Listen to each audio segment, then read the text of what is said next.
Assalamualaikum warahmatullahi wabarakatuh. Salam sejahtera untuk kita semua.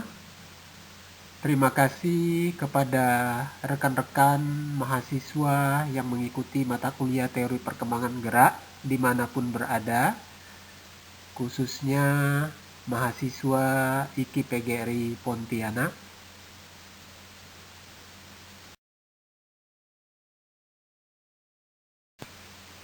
Pada kali ini, MS Akademi Indonesia akan berbagi pengetahuan tentang dasar-dasar perkembangan motorik. Baik, berbicara tentang dasar-dasar perkembangan motorik tidak terlepas dari perkembangan motorik anak itu sendiri, yang mana perkembangan motorik anak terdiri dari 3 unsur utama yang sangat dominan. Yang pertama, perkembangan anatomik, di mana perkembangan ini ditunjukkan adanya perubahan kuantitas, struktur tulang, dan juga tinggi badan. Kedua, perkembangan fisiologis. Perkembangan ini ditunjukkan adanya perubahan dari sistem kerja organ tubuh. Dan yang ketiga, perkembangan perilaku. Perkembangan ini merupakan koordinasi fungsional antara prasyaraf dan otot serta fungsi kognitif, afektif maupun konatif.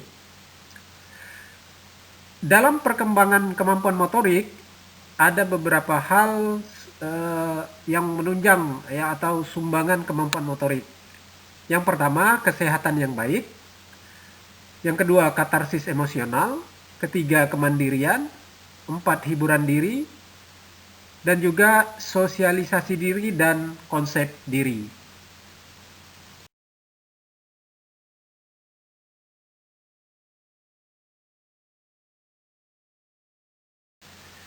Baik, selanjutnya konsep dasar gerak, atau biasa juga disebut fundamental basic movement, yang merupakan gerak dasar fundamental. Harrow menyatakan pola gerak yang inheren yang membentuk dasar-dasar untuk keterampilan gerak yang kompleks meliputi 3 rangkaian gerak. Yang pertama gerak lokomotor, yang kedua gerak non-lokomotor, dan yang ketiga gerak manipulatif. Gerak lokomotor adalah gerakan berpindah tempat di mana bagian tubuh tertentu bergerak atau berpindah tempat. Gerak dasar lokomotor merupakan salah satu yang dominan dari gerak dasar fundamental. Keterampilan lokomotor dapat juga didefinisikan sebagai keterampilan berpindahnya individu dari satu tempat ke tempat yang lain. Dalam prosesnya, sebagian besar keterampilan lokomotor berkembang dari hasil dari tingkat kematangan tertentu. Namun, latihan dan pengalaman juga penting untuk mencapai kecakapan yang matang. Nah, salah satu contoh gerakan lokomotor misalnya adalah gerakan berlari, gerakan meluncur, gerakan melompat, dan juga masih banyak gerakan-gerakan berpindah lainnya yang mana dalam prosesnya membutuhkan latihan dan pengalaman untuk mencapai kecakapan yang matang. Kedua, gerakan non-lokomotor. Gerakan non-lokomotor dapat diartikan juga sebagai keterampilan stabil. Gerakan yang dilakukan tanpa atau hanya sedikit sekali bergerak dari daerah tumpuannya. Dapat juga didefinisikan gerak non-lokomotor adalah sebagai gerakan-gerakan yang dilakukan dengan gerakan yang memerlukan dasar-dasar penyangga yang minimal atau tidak memerlukan penyangga sama sekali. Atau biasa juga disebut dengan gerakan tidak berpindah tempat. Salah satu contoh gerakan non-lokomotor adalah gerakan meregang, memutar badan, dan juga masih banyak gerakan-gerakan yang lainnya yang dilakukan tanpa berpindah tempat. Yang ketiga, gerak manipulatif. Gerak manipulatif merupakan gerakan yang melibatkan tindakan mengontrol suatu objek khususnya dengan tangan dan kaki. Ada dua klasifikasi keterampilan dari gerak manipulatif, yaitu reseptif dan propulsif. Keterampilan reseptif adalah menerima suatu objek seperti menangkap.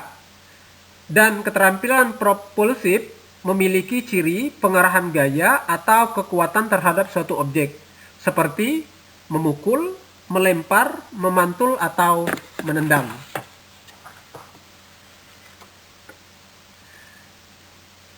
Dalam perkembangan geraknya, keterampilan manipulatif dominannya menggunakan tangan dan kaki, tetapi bagian-bagian tubuh yang lain juga dapat digunakan. Manipulatif terhadap objek tertentu mengarah pada koordinasi mata, tangan, dan mata kaki yang lebih baik. Terutama penting untuk gerakan-gerakan yang mengikuti jalan atau alur trekking pada tempat tertentu. Gerakan manipulatif juga merupakan dasar-dasar dari berbagai keterampilan permainan.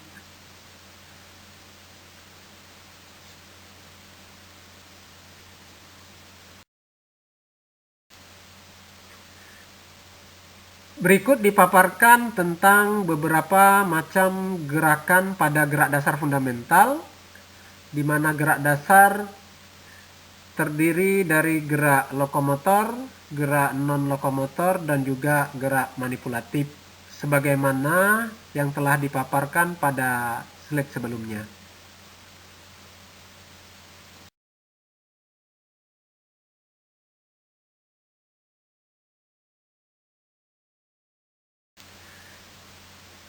Ada beberapa macam motorik.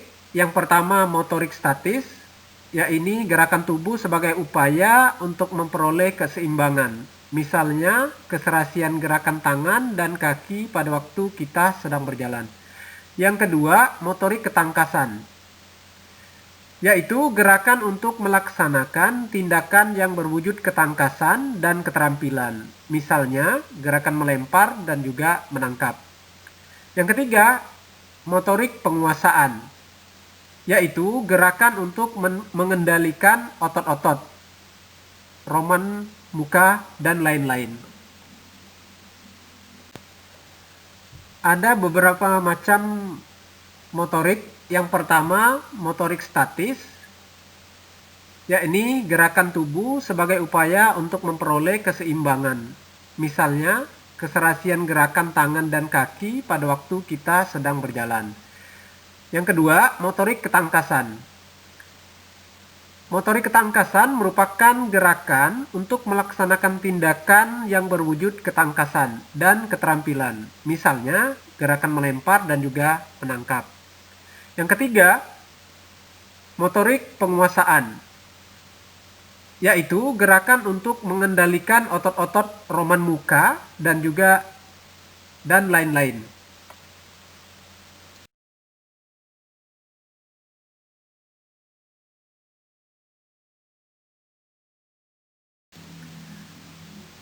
Macam-macam gerak. Dalam paparan slide ini akan dijelaskan beberapa macam gerak. Yang pertama, gerak instingtif.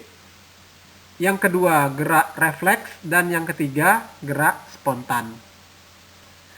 Gerak instingtif adalah kemampuan bertindak tepat, tidak menggunakan pikiran, diperoleh dari alam sejak dilahirkan, yang merupakan pembawaan kemampuan alami yang dibawa sejak lahir. Sedangkan gerak refleks adalah gerakan yang dilakukan tanpa sadar dan merupakan respon segera setelah adanya rangsangan. Misalnya, gerakan tangan saat menyentuh benda-benda panas, atau menyentuh benda tajam, atau bahkan menyentuh muatan listrik. Gerakan refleks merupakan suatu bagian dari mekanisme pertahanan tubuh ataupun juga terjadi jauh lebih cepat dari gerak sadar. Misalnya, saat menutup mata apabila terkena debu. Yang ketiga, gerakan spontan, yaitu gerakan yang dilakukan secara tiba-tiba dikarenakan adanya dorongan dan rangsangan yang datang dari dalam diri sendiri.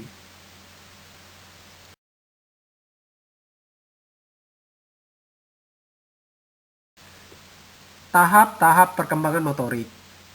Yang pertama, tahap pra-keterampilan dapat dilihat dari tingkat refleksi dan juga perkembangan pola gerakan dasar.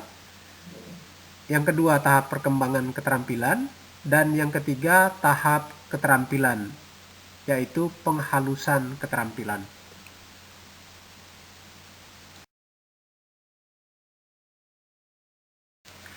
Demikian paparan yang dapat saya sampaikan tentang dasar-dasar perkembangan gerak. Semoga dengan paparan yang singkat ini dapat bermanfaat untuk kita semua.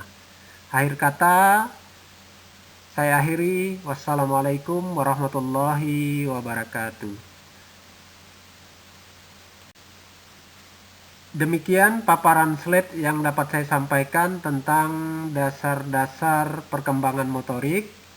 Semoga dengan paparan singkat ini dapat bermanfaat untuk kita semua. Saya akhiri. Wassalamualaikum warahmatullahi wabarakatuh.